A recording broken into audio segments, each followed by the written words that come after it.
Hello, hello, hello. Welcome to another episode of the Always Be Testing podcast. I'm your host, DeGrange, and I'm very excited to chat with Olivia McNaughten today.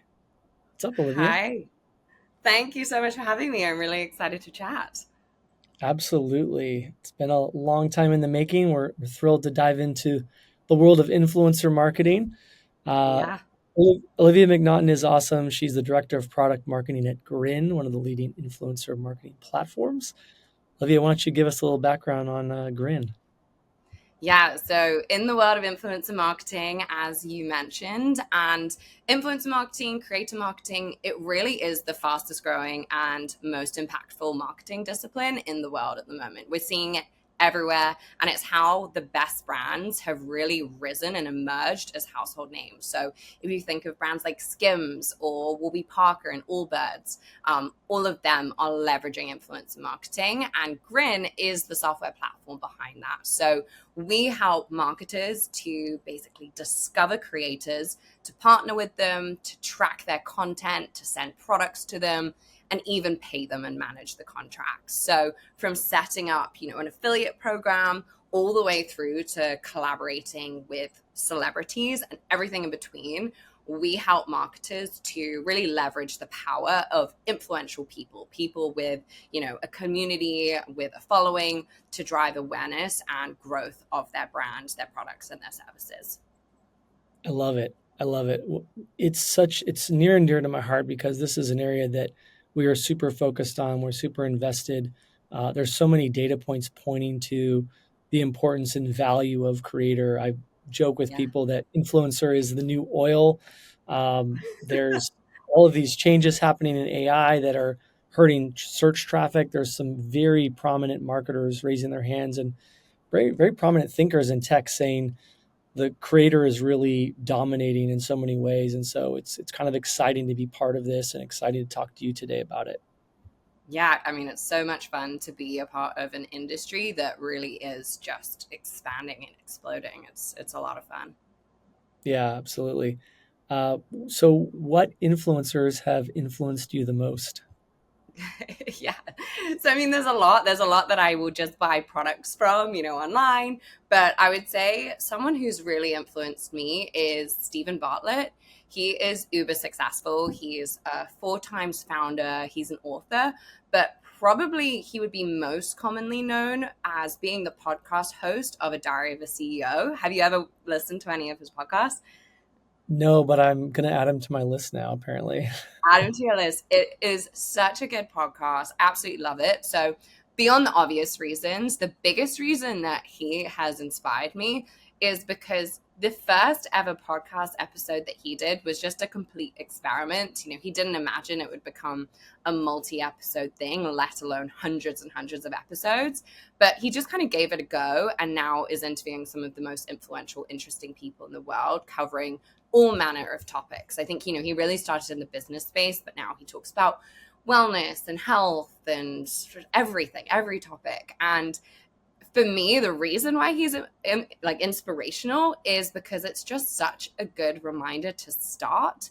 Like, nothing has to be perfect, kind of just experiment and give it a go. So after sort of listening to his podcast, I got really inspired and actually started a dinner series with some of my closest friends where we basically connect all of these expats in New York.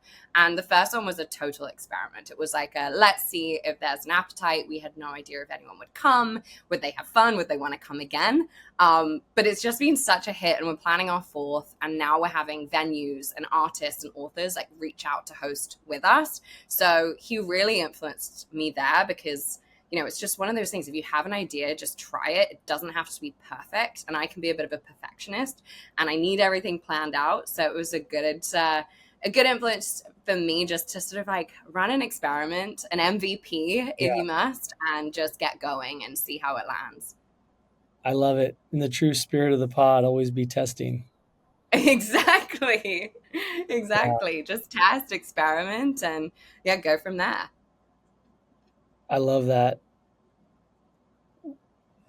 We talk about a lot on our team, like don't let perfect be enemy of the good, and just be willing to ship. And it's so common for us as people and professionals that are, you know, competitive and wanting to be accurate and right and fair, that sometimes we overthink before we ship things out, let that kind of Yeah. writer's block take over, and it doesn't necessarily need to be that way.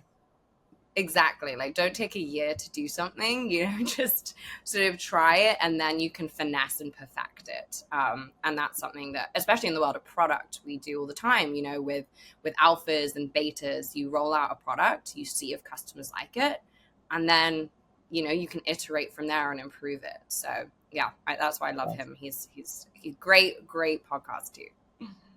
Fantastic. I love that it inspired you to do the dinner series also. I'm sure that's just been super rewarding. Totally, totally. Awesome. Awesome. So, how did you get into B2B marketing? Yeah. So I got my first taste of business when I was 12 years old. So I would help my dad, who is a business owner, during the school holidays. And he would give me this big stack of business cards. And one by one, I would input them into Salesforce for his email marketing campaigns. And I just loved contributing to his business. Like, I thought I was so impactful, really making a difference. And I remember my salary was a Britney Spears CD, which probably meant I made like 50p an hour or something. I was like well underpaid. But that was really like my first exposure to the world of business. So it was through my dad, and I just became super interested. It was, like, how are they founded? How are they run? The technology behind them. But most importantly for me, the piece that interested me was how are they marketed? So I knew I wanted to get into B2B marketing, and my first proper foray into it was at ASB Bank in New Zealand. And it's the largest bank in New Zealand. And I joined their innovations team as the fourth member. And we were tasked with strengthening their business banking position. So we spoke to, I think it was over 100 small business owners to really understand like what their challenges. And one thing just kept coming up over and over again. And it was, I'm a really good plumber or baker or shoe designer, but I never studied like how to run a business or what metrics I should track. Should I be looking at profit or revenue or cash flow? So Plus was conceptualized, which was this app that basically consolidated data across all the tools that they used, and would sort of spit out these key insights so that they could know that their business was performing. And I was the sole marketer, product marketer, and was across everything from, overseeing beta users to building the launch plan and then launching the app. And so it was just such an incredible like introduction into product marketing and the world of business marketing. And I was lucky because I had the bank's budget behind us. So we were Love able it. to do like out of home billboards and, snazzy events and all of that. So didn't have a startup budget. It was nice. We had, the bank's budget behind us. But it was incredible. It was so career defining. And that's when I knew PMM, like product marketing, was firmly my thing. So I think from there, my entire career has been cemented in product marketing across primarily B2B SaaS companies. So I was That's at amazing. Yotpo, which is e-commerce marketing, Row, FinTech, and now Grin in creator marketing. And all That's thanks to awesome. Dad. I love that story. That's brilliant. Yeah. When you're thinking about kind of product marketing at Grand and some of the more, more recent experiences, what has kind of like been that aha moment for you where it's like, wow, this really like sparks an interest in you and gets you fired up? What is it about product marketing, do you think, in the day to day, in the collaboration, that interests you most? Yeah, I think it's because it's so dynamic. It's such a dynamic role, and we really get to touch pretty much every part of the organization in PMM. So I think it satiates my innate curiosity. I need information. I love information, and as a PMM, it's about like asking questions and finding the information. So if we're talking to customers, we obviously want to know things like, what are your pain points? How does the product alleviate that? To product, we need to know, how does the feature work and what are limitations? For sales, it's things like, is it resonating on your calls? What are objections? Even in the market, it's like, how are our competitors positioning features or what trends are impacting the industry. And so I almost equate it to being like a detective. You sort of gather all this information and then you synthesize it to either solve a problem or create an opportunity. So whether that's like using information to influence the roadmap or to create marketing campaigns, to create collateral, launch products, or even what I think I love the most about PMM is we can get brought into really like strategic conversations because we do have this like 360-degree view. If we're considering an acquisition, oftentimes we'll get brought into those conversations, or if we're going to go up market or expand into new verticals. So I love that piece to it. It's really exciting, and I Yeah, feel like it's a role that you just get your hands in everything. it's very strategic, and then people often talk about you're kind of like mini CEOs in some ways. You're able Yeah, to make some very strategic decisions and analyses to inform pretty big things. The product yeah, is essentially the kind of the heartbeat and core of the business for I think for many folks, especially now. And I think so many yeah, things have come out of product, and product is starting to kind of be critical to growth, and that whole vertical, which has been misunderstood, and it's certainly a large influence on marketing. So you're in such a prime position to make a real impact at an organization, and particularly one in software. So it's yeah. fantastic. Yeah, it's a lot of fun. It's funny because product marketing can often have the misconception that we just make slides and we make them pretty. And it's the biggest misconception, but every product marketer will feel that pain point. So I would say, like, if a company understands product marketing and knows how to leverage it, it can be such an asset to a company. But I've Yeah, also seen it where in some organizations, they really are just like siloed and creating like creating slides, creating one pages, which is such an underutilization. So I think the yeah, best companies know, okay, this is a role that we can really embed and use strategically. yeah. And the silos is something I observed firsthand and would witness a lot, whether it's my in-house experience or some of the client interactions. It's really fascinating to see. I'm curious about um, with the experience at Grin, like what are some of the aha moments for you around, how you're approaching product development, product marketing for Grin? How is that maybe different or unique, or maybe some of the learnings in that for you so far? Yeah. Well, I mean, what's fun about PMM is every single organization you go into, you really have to unpack a few key things. And that is like, who's our target audience? Like, who's actually needing this product? What are their goals and what are their pain points? So at Grin, our ideal customer is an SMB brand plus. So anything SMB or larger, mid-market enterprise that is actively investing in influencer marketing. Primarily, this will be an e commerce brand, but we're also starting to see more brands outside of e commerce. I think they sort of like pioneered this, but now more brands in the tech space, in health and wellness, hospitality, they're starting to dabble as well more in influence marketing. Yeah, So that's fun to see. that's And then our user is marketers at the end of the day. So they're typically an influencer marketing manager, maybe an e-commerce marketing manager. And when it comes to their goals, there are three things that we're seeing over and over again. And it can be a combination of these.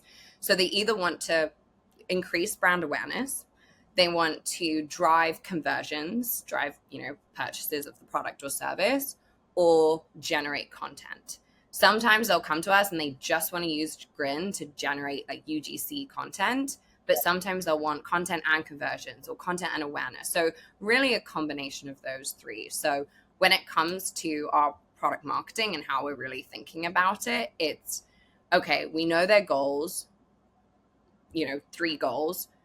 Their pain points are really in the realm of like running the programs, because to run a successful, sophisticated program is hard. I think it's easy to work with creators, but to actually run like a program that is repeatable and driving like results that you can predict is a hard thing to do. So Yeah. my role is to try and like position Grin as that solution that can help them, find those creators, communicate with them at scale, like get products in their hands. So I need to ensure that positioning and messaging speaks to that. I need to ensure that the internal teams acutely understand these goals and pain points. And then I need to ensure that, I'm working with the product organization and the product is solving these pain points. So that's Yeah. how we're looking at PMM at Grin, and it really is based in the customers and their needs.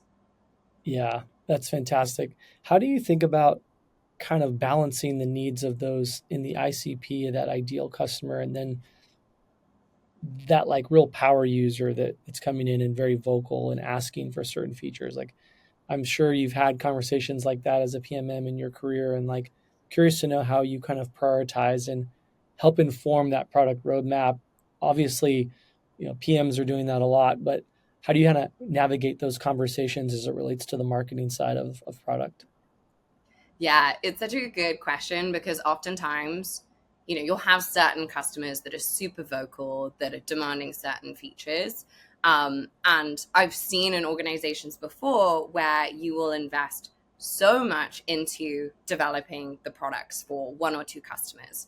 But if that isn't then also going to be used by other customers, it can be a heavy investment just to sort of retain a customer and keep one happy, but without being able to scale the value. So, as a PMM, what I like to do is try and gauge across our customer base, what are the trends? What are things that are coming up over and over again? So I love using tools like we have Clary Copilot, and I'm able to sort of search in Clary certain keywords around a product. And if it's coming up, in 20% of sales calls, it's like, okay, maybe we should invest in developing this because it's a blocker for landing a deal. So I love to look at it from a trend perspective as opposed to just like who's the loudest customer asking for a product. Yeah, and I think it's there's so many ways to like appropriately t-shirt size those and not necessarily get distracted by some of the data. Sometimes the qualitative and the quantitative can not always fully tell the same story. So I like to hear that you're kind of looking into those trends and looking into the data. Yeah, yeah, exactly. And then I think That's there's also a piece where product needs to have room to be innovative and also to come up with, like we were speaking about this the other day, there's PLG companies and then there's them that are informed like by the customer. And I think, there is a sweet spot, there is a balance too, where you can be informed by the customer and build your roadmap to ensure that you're sort of ticking off the things that they're asking for while also having the room to be innovative, because that's sometimes how you'll release those like new exciting features that maybe customers don't even know they need yet but are excited by when they get them in their hands. Yeah, no, it's a great way to think about it, and obviously a ideal of a product manager and product marketing manager. So that's fantastic. Obviously, experimentation and testing is a huge theme of the pod and central to a lot of the conversations that we've had. How do you kind of think about experiments and testing? Yeah, we do quite a lot of testing and experiments at Grin. So I mentioned earlier, we love doing betas and we love to sort of get our customers using things and look at the data and see how things are actually being leveraged. But on the product marketing side, I love to do surveys to really validate things. So we knew in the PMM world that the shopping journey today does look really different from how it looked 5 years ago. And a lot of things have obviously contributed to this shift, technology, COVID, consumer preferences, social media, all of those things, and the rise of the creator. And so we had a hypothesis that influencer marketing was a critical factor in a shopper's buying decisions, but we wanted to quantify this. We actually wanted to like put a number to it, and better understand exactly how modern shoppers behave. What is the psychology behind their purchase decisions? So we surveyed over 1,000 shoppers across, a diverse range of ages, ethnicities, income brackets, locations, everything, to get a really nice picture. And we were able to validate our hypothesis, and it went even further beyond what we thought was the case. And I like to break it down into like three key areas. Firstly, product discovery. Back in the day, if you were probably buying a new pair of sneakers, you would have gone to Google. You probably would have typed in Google, like, new pair of sneakers. Whereas today, TikTok is the most popular platform to discover new products for Gen Z and millennials. So much so that Gen Z, I think it's twice as likely to turn to TikTok than Google, which is a massive shift in when it comes to discovery. Next is like the consideration and research phase. So back to like the shoe analogy. Previously, you might have read, a review on a website, or maybe looked at a YouTube, like long form YouTube video. But today, reviews on social are the strongest influence across all demographics for purchase decisions. Way more than looking at a website. It's like 16% of consumers are turning to the brand's website, and over a third are stating that reviews on social have the strongest influence. So a real shift there. And then finally, the purchases, like what used to happen in store, maybe via a website, is now shifting to social, where 2/3 of shoppers have purchased products directly from a social media app. This is actually much higher than what our hypothesis Yeah. was. So what this means is that the entire shopping journey can happen right within TikTok or Instagram. But more importantly, for Grin, the creator's influence on our purchase decisions has just never been greater. And so that was really exciting for us, because Yeah. now we're able to know, yeah, we're playing in the right space, but B, that, it's people are being influenced without even like thinking they're being influenced as well. Yeah. And Yeah.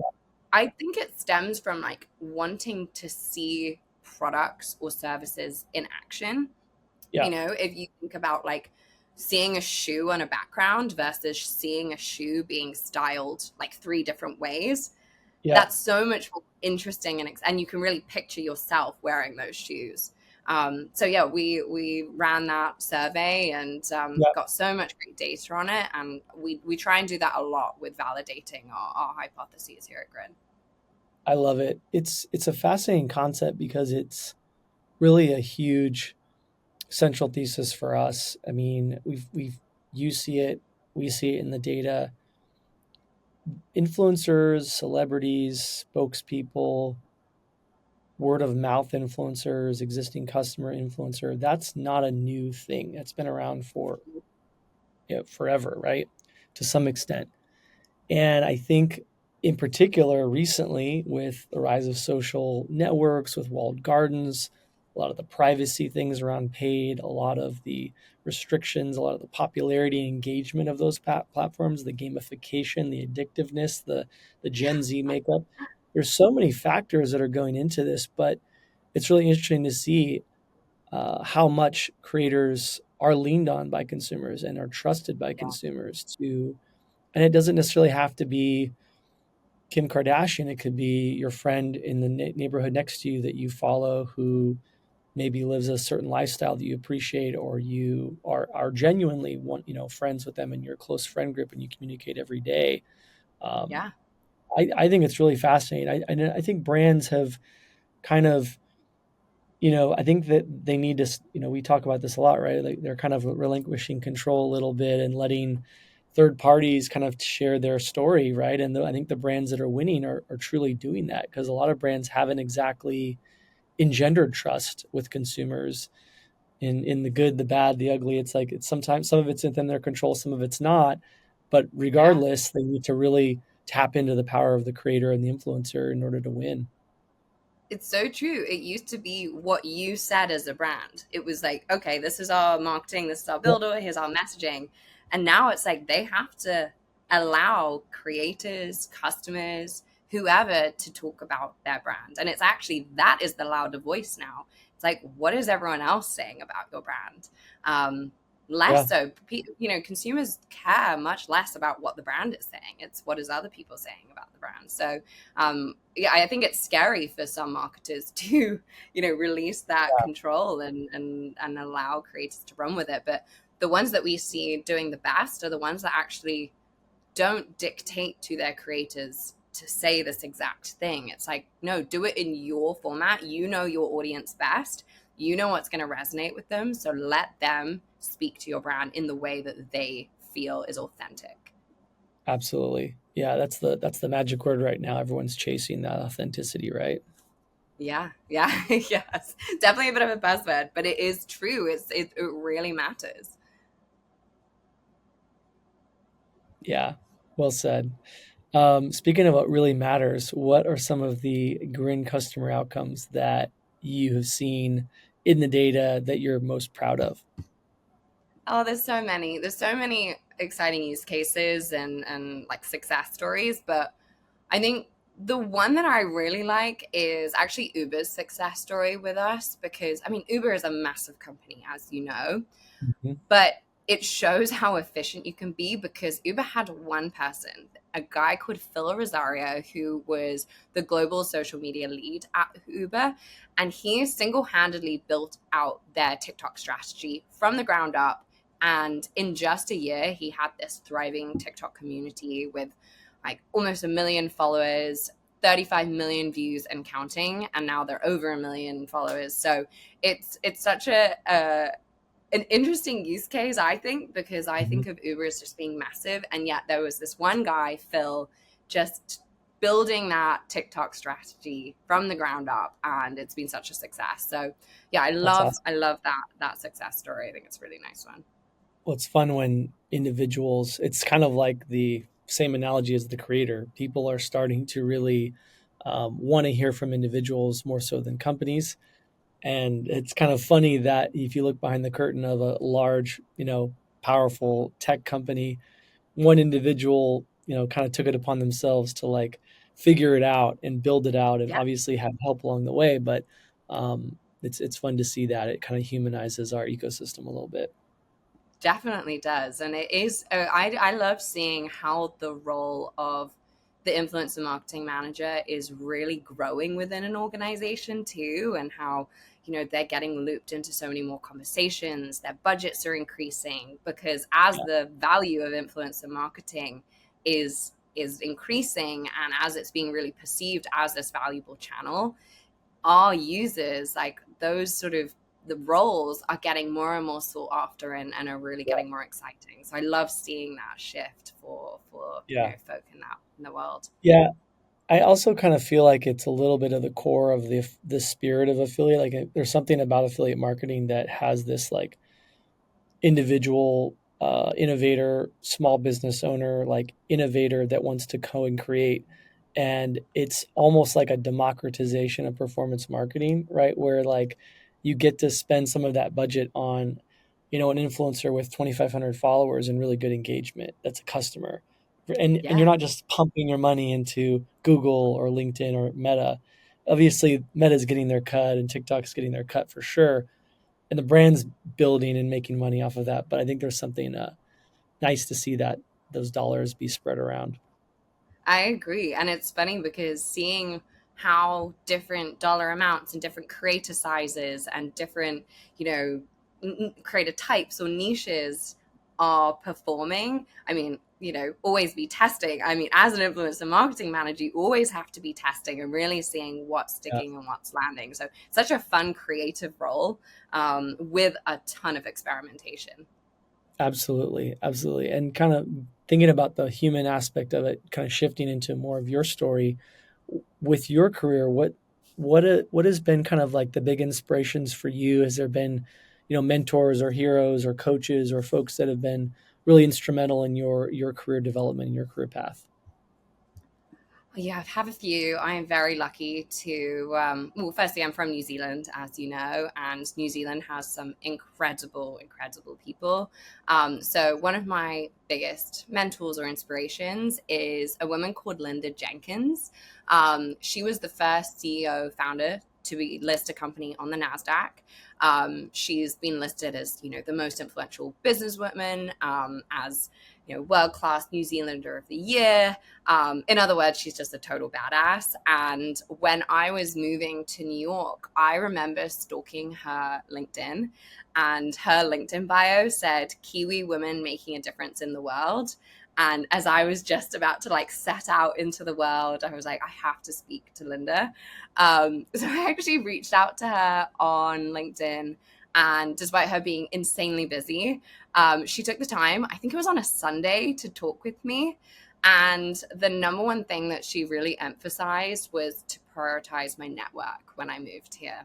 And not just to like take, but to also give in my network and introduce other people to people, and be a connector, and really pay it forward. So I'll never forget that. She's been such an inspiring businesswoman, but also just a wealth of great knowledge. So yeah, she's someone who's really inspired me. That's amazing. I love to hear that, Olivia. That's an awesome story, and I love that you took the swing and reached out. That's how often those things need to start. So that's fantastic. Yeah, you gotta just try. Yeah. What is it? Miss 100% of the shots you don't take. Yeah, exactly. Oh, that's Exactly. great. And then kind of similar to that, like what is there a book or an article or resource that has inspired you or something that's kind of uh, changed your thinking on a topic? One really sticks to mind, and this has nothing to do with the world of business. But I recently read the Palace Papers, which is about the royal family in the UK. And I'm originally from the UK, so I have a vested interest in that. And in parallel, I was listening to the audiobook of Prince Harry's memoir called Spare. And it was so fascinating to see how the exact same stories, the same events, were experienced and recounted in completely opposite ways. The press would tell one side, Harry would share another, and then like the palace insiders would detail a really different one. And frankly, I don't know what's fact. Have no idea what's hyperbole, what's a lie, what's the truth, no clue. But I think it was just an amazing reminder to not believe everything that you read or you see. So that would be something that sort of changed my mind or changed my thinking on a topic, just because, you know, it's really about how it's recounted and how it's told and how the story is shared. And there can be different Yeah, perspectives at the end of the day. yeah, I love that. I love some of the examples, like in sociology, psychology, history, like in college, where they'll give a group of people the same exact data set, or I forget how it's been presented. There's probably some specific examples that you can recall, but sometimes Yeah, it's shocking to see what people come up with, and you're like, wow, it's good reminder. exactly. We all see things differently, I guess. Yeah, no doubt. What is an item that you're obsessed with that you've recently purchased that you want to share with the audience? Yeah, this is so cheesy. But it's the 5 minute gratitude journal. And it's the best, like $11 I think I've ever spent in my life. So it's pretty simple. Each page of the journal consists of 4 prompts, a quote, and like a positive affirmation. And so at the end of each day, I fill it out. And it sounds so cheesy, I know, but I swear by the positive impact that it has on, my mood, my outlook. And the reason why is every single day, I end the day thinking about all the amazing things that I'm grateful for, even on the worst of days. Like there's something positive that I will write. And the prompts are useful because, if you're just given a blank page, I don't know where I'd start, but little prompts, guide you. So it might be, I don't know, like what's a reason to smile, or what's something that went right today, or a Yeah. challenging experience that helped me grow. So I can't recommend it enough. I think it's on sale on Amazon. I think it's like $8 now. So it's cheaper than like a matcha latte in New York. So it's such a good investment. And I'm actually onto my second book. I just repurchased it. So yeah, that would That's be a amazing. cheesy little thing that I Well, love. props to you. I don't think it's cheesy at all, and we'll have the affiliate link in the show notes for you. And it's Exactly.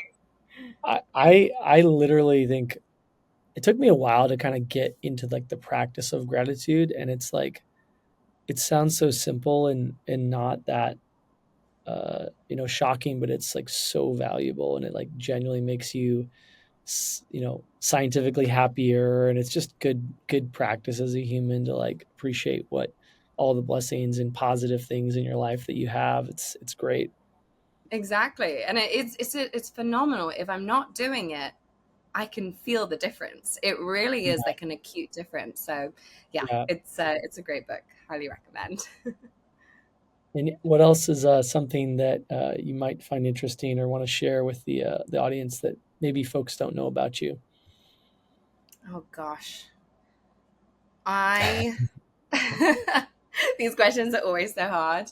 Um, I'm a massive tennis buff. I'm not great, but I love tennis. Massive fan. And in New York, it's almost impossible to play, but I will find my courts. I will travel far. Um, Now, typically, my Friday nights are spent from 9 to 11 p.m. playing tennis. So it's really amazing to Awesome. see how my life has shifted from, going out to a bar to now playing tennis on a Friday. I love But it. yeah, I think that's my little secret, like, hobby that I just adore. That's amazing. I couldn't agree more. It's such a fun sport, and you can play it for. It's super challenging. It's a kind of equalizing. You can play against people of various ages and Yeah. get schooled quickly if you don't know what you're doing, and vice versa. And it's like very keeps you fit. It's like just do Yeah. something to keep the body moving. It's so positive on the mind and the body. It is, and they say that people that play racket sports live longer. So let's see. But There you go. that's a good excuse for me to play. Give me Well some more done. life. Well done. I love it. I love it. That's amazing. I'm just this has been an amazing conversation, Olivia. You've got a wealth of experience, tons of learnings. I'm thrilled about what you guys are doing and building with Grin. Certainly at the heart of everything, influencer like we are, and just so grateful for you to come on today and share your insights. It's very much appreciated. No, of course. Well, I was honored that you asked me to come on. So thank you. It's been really, really Yep, nice chatting. And yeah, yep. we'll have to have a hit next time you're in New York. We'll find a court. I have a secret one that we can go play on that not many people know about. Love it, love it. And for folks that want to reach out, ask you questions about Grin, influencer marketing, product marketing, where can they find you? Yeah, so the website is grin.co. So you can go there if you want us to learn more, read all about it. And then for me, it's just Olivia McNaughten on LinkedIn, and feel free to connect and yeah, chat. I'm always open to, new connections and conversations. Love it. Olivia, you're awesome. It's been a pleasure. I'm super, just had a blast talking with you and enjoyed learning and sharing your insights. Thanks so much.